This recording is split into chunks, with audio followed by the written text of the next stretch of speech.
What happens after your visa is approved? So, after the consular officer approves your visa, you might be so relieved that the interview is over that you don't hear the part about what happens next. Hi, my name is Regina Cocco, and I am an immigration attorney and a former consular officer.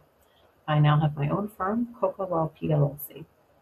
So, usually after the interview, the officer will give you a piece of paper that explains how you will get your passport back.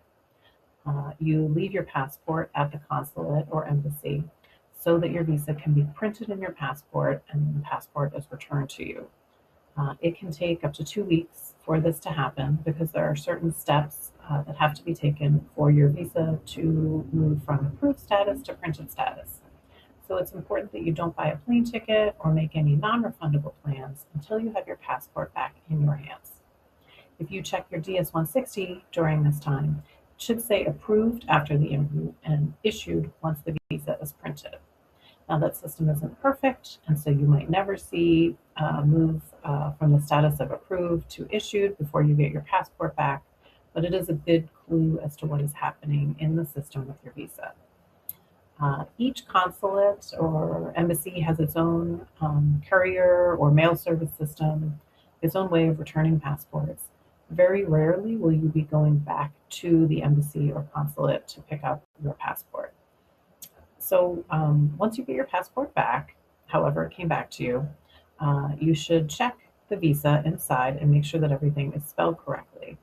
Sometimes mistakes can happen, either in printing or through data entry, and so you want to make sure key information, especially your name and class of visa, is correct. Otherwise, you will have problems traveling and using that visa. So the time to check is once you get it back, and then you would reach back out to the consulate or embassy and let them know that there was an error. If the error was their fault, they will fix it free of charge. However, after a year, you might find, even if it was not your fault, the error was due to the embassy's fault, you might still find after a year that you have to start all over again and apply for a new visa.